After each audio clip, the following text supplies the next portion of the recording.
आज इस वीडियो के अंदर हम जो देखेंगे करनाल जिले का भाग नंबर 3 के ऊपर चर्चा करेंगे।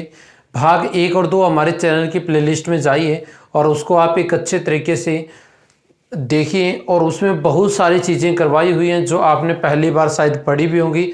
जो वीडियो नहीं देखी है तो आप प्लीज़ उसको जाकर देखिए। तो आज हम शुरू करते हैं करनाल जिले का भाग नंबर 3, जिसके अंदर हमारे कुछ स्थलों की बात करेंगे, कुछ गाँवों की बात करेंगे तथा कुछ अन्य तथ्यों का यहाँ पर जिक्र करेंगे। तो बात करें हम यहाँ पर करनाल में हमारा जो एक अनुसंधान केंद्र रह जाते हैं, एक दो उनके बारे में चर्चा कर लेते हैं, ठीक है। और जितने भी अनुसंधान केंद्र मैंने करवाए हुए हैं करनाल के अंदर एक पूरी डिटेल से करवाए हैं जो आज तक आपने कहीं पर भी नहीं पढ़े हैं।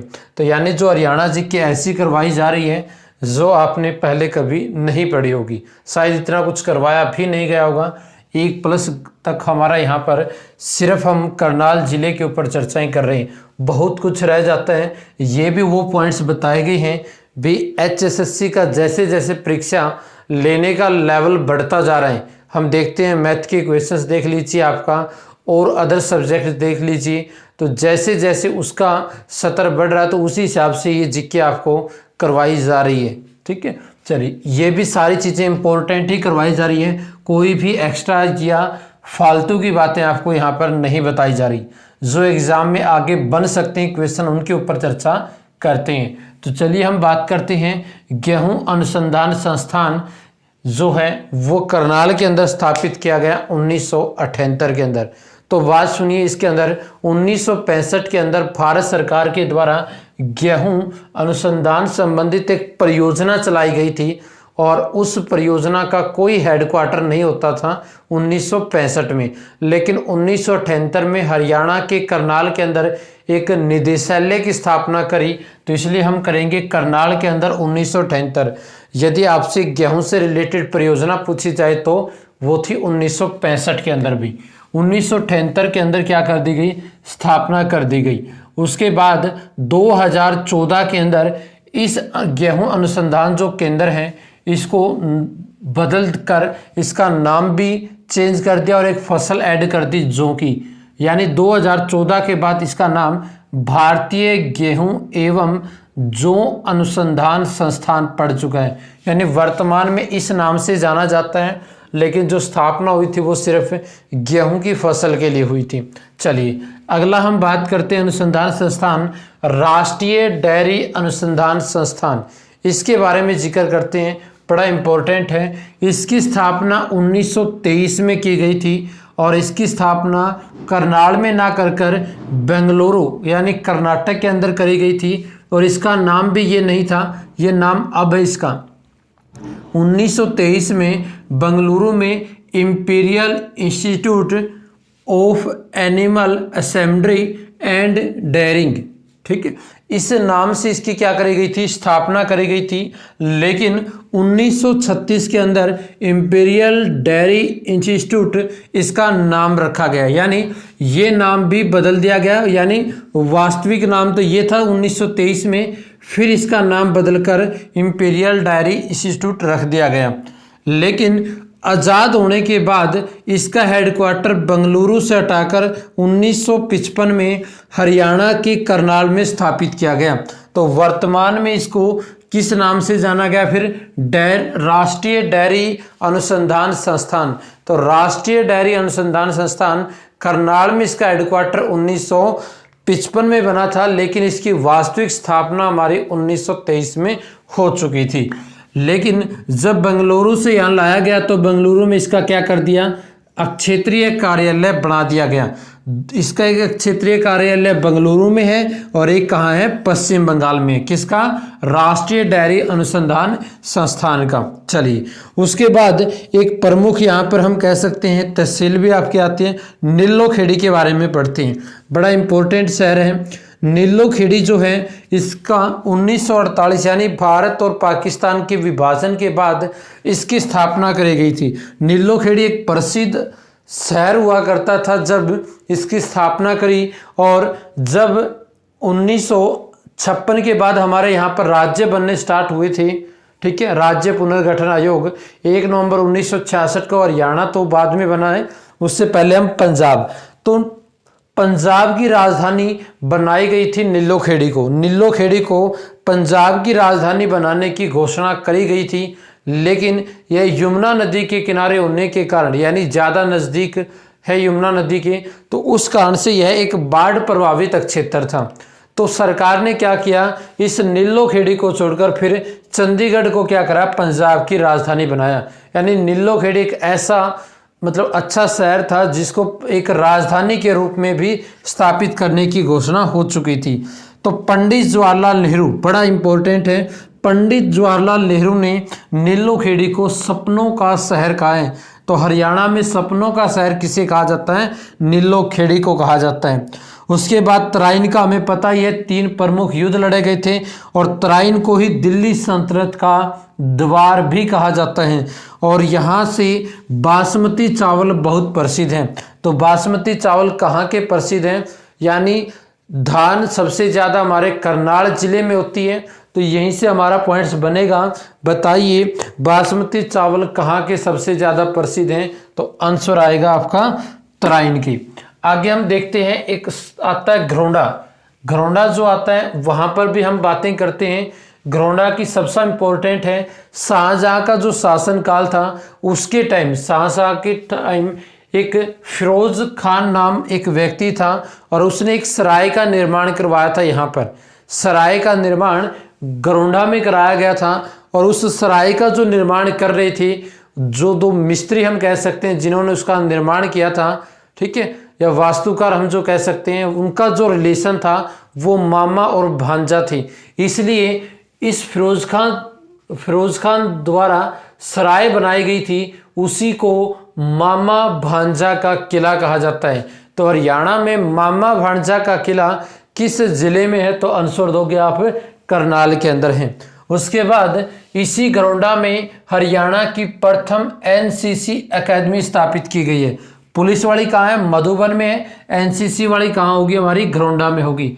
इसी घरौंडा में 17 जनवरी 2011 को centre of excellence for vegetables centre की स्थापना भी यहाँ पर की गई है 17 जनवरी 2011 को घरौंडा के अंदर। ये 3 पॉइंट्स आपने ध्यान में रखने घरौंडा की। लेकिन कुछ प्रमुख सतलों का और जिक्र करते हैं हम यहाँ पर। तो प्रमुख सतल देखिए कौन कौन से होंगे।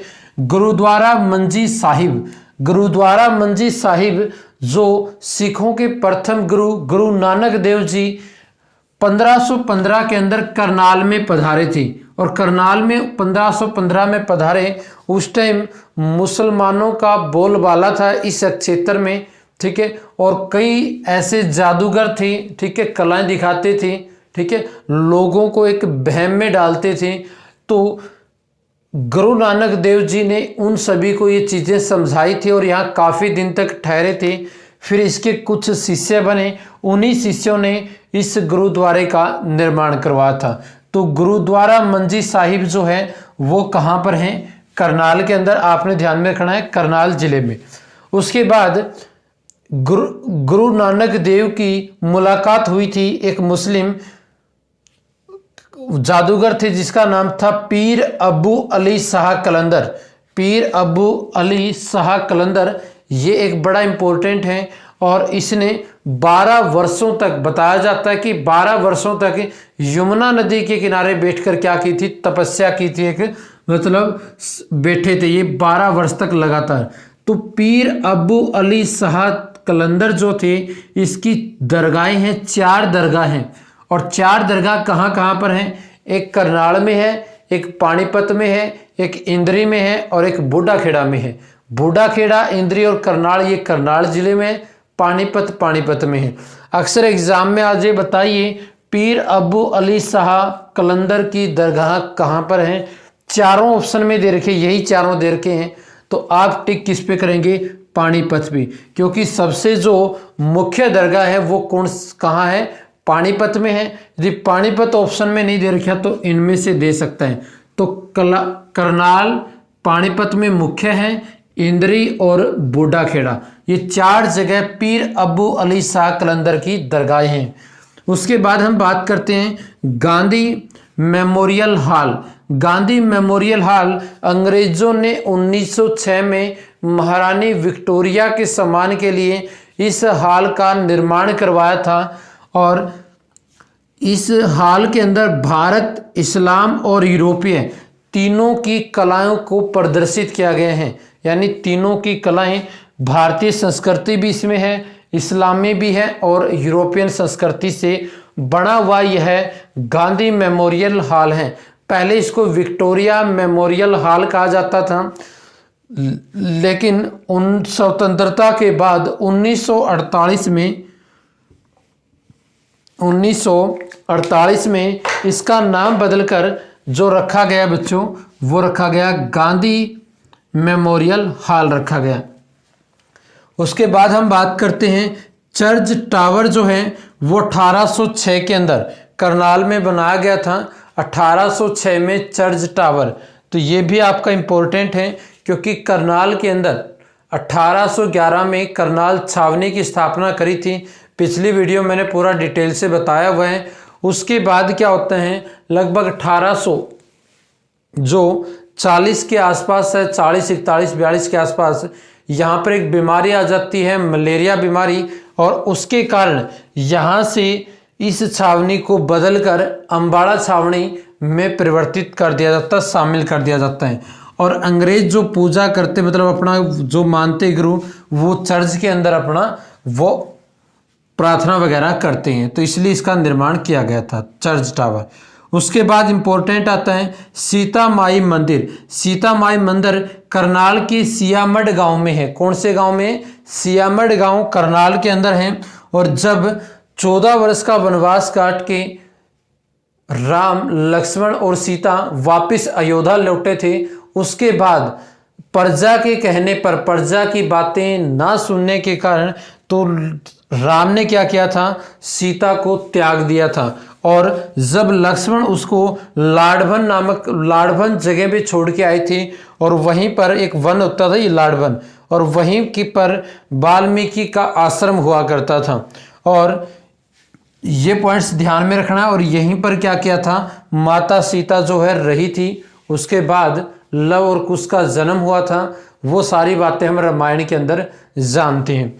तो आपसे ये पॉइंट्स ध्यान में रखना है। यह भारत में एकमात्र सीता माता का मंदिर है। नेपाल में है और भारत में यहाँ पर है, और विश्व में कहीं पर भी सीता माता का मंदिर नहीं है। इस बात को आपने ध्यान में रखना। लेकिन हम देखते हैं कि राम है, राम की साथ में मूर्तियाँ भी होती हैं सीता की, वो एक अलग चीज़ है।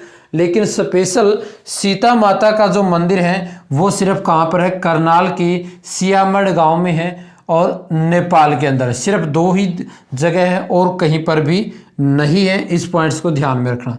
बताया जाता है कि जब ये अंत में सीता माता धरती में समाई थी, तो आपका उसी जगह पर इसका मंदिर बना हुआ है। आगे हम बात करते हैं कर्णेश्वर मंदिर। ये करनाल के अंदर है, राजा कर्ण से संबंधित है ये। उसके बाद शिव मंदिर इंपॉर्टेंट आता है। शिव मंदिर जो है पुंजाम गांव के अंदर है, जो नीलोखेड़ी में पड़ता है, पुंजाम गांव, ठीक है। और ये बड़ा इंपॉर्टेंट है।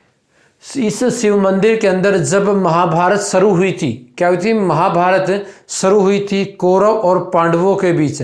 जब उन्होंने शस्त्र उठाए थे, तो जब युद्ध की शुरुआत हुई थी, तो सबसे पहले उन्होंने जो पूजा की थी कौरव और पांडवों ने इसी मंदिर के अंदर की थी। तभी कृष्ण ने इस मंदिर को अति पूज्याम मंदिर भी कहा है, ठीक है। इस शिव मंदिर में कौरव और पांडवों ने नमस्तक कर कर क्या किए थे, हथियार उठाई थी। और कौन से गांव, पुंजाम नीलोखेड़ी में पड़ता है। उसके बाद एक हमारे यहाँ पर महिलाओं के लिए सखी केंद्र बनाया गया 2015 में, और यह भारत का दूसरा सखी केंद्र है, पहला झारखंड में है। उसके बाद करनाल की बेटी कल्पना चावला, ठीक है, ये भी इम्पोर्टेंट है। कल्पना चावला से संबंधित एग्जाम में क्वेश्चंस आते ही आते हैं। कल्पना चावला का जन्म 1 जुलाई 1961 को हुआ था, ठीक है। लेकिन आपका एक्चुअली में कहीं पर 17 मार्च 1962 भी दिया जाता है, लेकिन HSSC हुई हमारी जो वो यही डेट मानेगी 1 जुलाई 1961 को कल्पना चावला का जन्म हुआ। उसके डॉक्यूमेंट्स में सारा 1 जुलाई है, वैसे उसकी जो परिवार वाले वो 17 मार्च 1962 बता रहे हैं। तो बात करते हैं, ये हमारे अंतरिक्ष में पहली बार 19 नवंबर 1997 को गई और सफलतापूर्वक ये आ चुकी थी। लेकिन जब ये दोबारा 16 जनवरी 2003 को गई, लेकिन जब वो वापस 1 फरवरी 2003 को आ रही थी तो बीच में ही क्या हो जाता है, विमान जो है वो जो रॉकेट में गए थे वो क्रैश हो जाता है और इनकी डेथ हो जाती है 1 फरवरी 2003 को। इस पॉइंट्स को आप यहाँ पर ध्यान में रखेंगे। चलिए, एक आपसे पूछा जाता है कल्पना चावला तारामंडल कहाँ पर है, वो कुरुक्षेत्र जिले में है। ठीक है, इसके नाम का एक महाविद्यालय बनाया गया था करनाल में, लेकिन अब उसको पंडित दीनदयाल जो है नाम रखा गया है उस विद्यालय का, और उसको एक यूनिवर्सिटी बना दिया गया चिकित्सक है। ठीक है, उसके बाद हम बात करते हैं पोल्ट्री जो प्रशिक्षण केंद्र है और आलू प्रौद्योगिक शोध। आलू प्रौद्योगिक शोध और पोल्ट्री प्रशिक्षण, ये दोनों हमारे कहाँ पर है, नीलोखेड़ी सपनों के शहर में है। और यहाँ पर पोल्ट्री प्रशिक्षण जो दिया जाता है मुर्गा फार्म से जुड़ा 21 दिन का दिया जाता है। कितने दिन का प्रशिक्षण? 21 दिन का दिया जाता है। एक आपसे पूछा जाता है पराशर धाम कहाँ पर है, तो यह बहलोलपुर गांव में है करनाल के। और पराशर एक ऋषि का नाम था जो महाभारत के रचयिता वेद व्यास हैं, उसके क्या थे, पिताजी थे, उसी के पिताजी थे पराशर ऋषि। तो पराशर ऋषि धाम जो है वो हमारा बहलोलपुर में है।